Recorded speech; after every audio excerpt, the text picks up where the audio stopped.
What's up, everybody? It's your boy Brandon Blakeney, aka Brandon Lee TV. Kick back, relax, and come take a ride with me.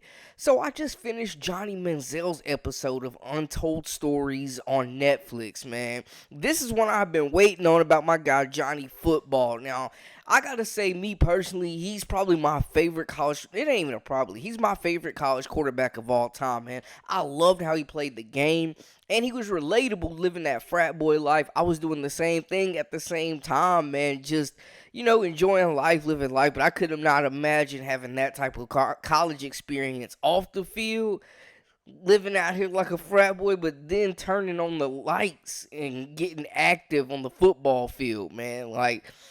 Anyways, me and Johnny are around the same age. I even did a project on this man in college where I explained why NIL should be a thing and why he was getting robbed and should have been making money. So I was very glad to see that he was getting his money on the side and still kept his eligibility at Texas A&M.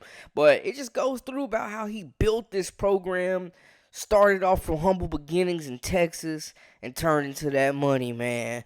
Heisman Trophy winner, first round pick. Y'all know the vibes. I'm just here to give my reaction to it. So, hey, let's get into it. You are now locked into the Live with Brandon Blakeney podcast. Here is your host, Brandon Blakeney. So, like I said, man, this is one I had been absolutely waiting on, man. I love seeing this side, because you wonder, you saw the electricity and just the way he played the game on the field, and you knew, every time Johnny Manziel strapped him up, it was going to be a show. I know all my boys, we was all glued to the TV whenever Texas A&M was playing. They was Showtime, must-see TV every Saturday, man. Johnny Manziel was out there playing backyard football while the rest of the world was just trying to keep up with him, man. But it was just cool. I was interested more so on the social side of things. Just, how he was carrying himself. Because man, we Johnny Manziel got to be knocking him down. That's what we thinking in college. He got to be going crazy. Bro, he can get any girl he wanted, Texas A&M. He's just doing his thing out there. Money Manziel. Man, the aura that followed him, like we said, must-see TV. So it was cool to see, the social aspect. We see him hanging with Drake, hanging with Bron, and that sort of thing.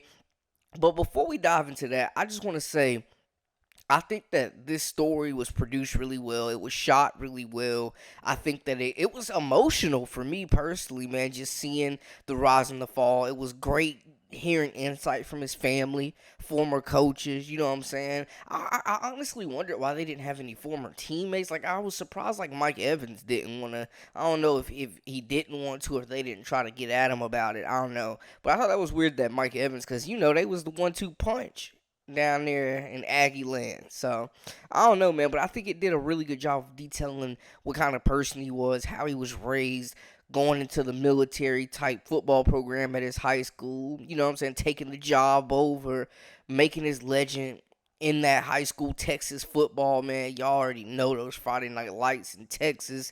It's just a totally different thing. That's a totally different beast. High school football out there. So seeing him, prepare for that. Had no idea that he was a Texas Longhorn fan. But it makes sense because it seems like majority of Texas would be.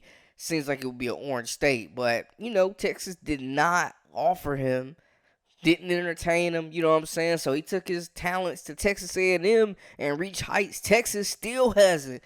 And they do got Arch Manning, so we'll see. But still haven't reached the expectations and the goals that Texas A&M and Johnny Manziel conquered, man. I mean, he took the world by storm.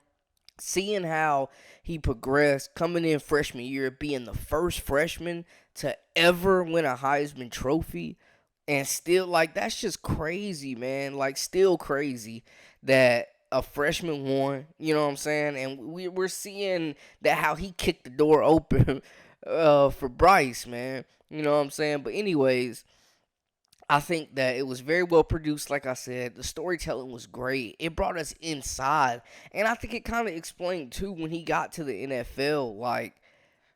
I thought he was going to be a successful NFL quarterback. But we knew like he didn't love the game, and it was nice that he came out and owned up and said like, yo, he wasn't feeling the game anymore, and it really got an insight on. It gave us insight on like why his stint in the NFL didn't work, and he didn't blame the Browns, and he took responsibility for not being fully invested and learning how to really hone his craft as playing one of the toughest positions in sports, the NFL quarterback position, man. But it was interesting just to see like his journey throughout, how he went through that strict high school, got to Texas A&M, and man, they was really profiting off him majorly. Like we know they was. I didn't realize it was hundreds of millions, like that he was bringing value to the school like that, man. Like hundreds of millions. They're still seeing his impact that he had on the field. They're still seeing that right now to this day. Like he revived Texas A&M football. Let's not get it twisted. Like I'm just looking back and like I didn't remember hearing nothing about Texas A&M since the Junction Boys. It's like, hey, if you know, you know. I don't know, but anyways, it was just you didn't really hear much about Texas A&M, man. It was Baylor running it, really. If you're going to be honest, Baylor was the ones going crazy. SMU had some success, but it was really Baylor. And, Texas always going to be there. But Baylor had the state of Texas, it felt like, in a chokehold. And then Houston had their run after that. So it was like, I don't know. It was interesting, man. But Texas A&M was an afterthought. They make the jump to the SEC. Cliff Kingsbury, Kevin Sumlin, both got paid because of Manziel. You know what I'm saying? Like Sumlin ended up not, he ended up getting let go, but that $3 million annual contract, come on now. And then Kingsbury finds himself in the NFL. Like that's major, man. That's on the back of Johnny Manziel. That's on the back of Johnny in the house that Johnny built. The stadium renovations, bringing Gig'em back. Like, man, Johnny Manziel did so much for that school. So it was nice to see them continue to embrace him throughout for the most part. But having that kind of experience, man, in college, like seeing him on campus, do y'all know what Johnny Manziel could have made in NIL? He absolutely, I mean, like, we seeing it like with some of the kids now, the big time athletes, but Johnny Manziel NIL would have been insane. And I was happy as hell that he was getting his bread on the side. I was so happy for him, man. I was like, I was really ecstatic that he was, because I was thinking the same thing, like, man, that man absolutely should be getting paid. I hope he getting his, and he absolutely was. So that brought a smile to my face. I ain't gonna lie to y'all, man. I'm so glad Johnny Manziel was cashing in and getting his, but overall, man, I think it was a great depiction of his story and kind of lets you see another side. You know what I'm saying? I mean, he was really living that life on and off the field. It was crazy. But I think, honestly, man, it was just cool to see the legend. Like, honestly, we get so caught up into, like, the Johnny football persona. It was crazy how you forget about Johnny Manziel, the man, and the person. But it didn't work out in Cleveland. Obviously, he took out some other avenues as well in professional football. It didn't quite work out. But hey, Manziel still a name, man. Still one of the greatest college quarterbacks to ever come through. No way that Texas A&M team, his second, third year, shouldn't have that 8-4 his last season. Let's say that his last season at Texas A&M, that 8-4 year, and ain't no way they should have went out like that. But hey, you live and you learn. That's all I can say about that. But just seeing the life of Johnny Manziel was cool, man. Dude was with all the celebrities, had 100K at 18, 19 years old. You know what I'm saying? I hate that him and his boy Nate fell out. Hopefully they get it back together and, settle their differences. But it was just crazy seeing such a young kid handle all that success so early and so fast. And he just took it all in, man. I don't think we can hate him or throw salt for him enjoying the ride, because a lot of us would have. You know what I'm saying? We see this depiction of athletes all the time that they're so disciplined and locked in, and you have to be, especially to a certain extent when you're playing at an elite level. We saw that he got away with it in college. He didn't get away with it in the NFL. And I see the clip with Merrill Hodge keeps coming up where he breaks down Johnny's game. And I mean, Johnny Manziel, I mean, Kyler Murray kind of plays the same way at times. So I'm just saying, he's like a Johnny clone almost.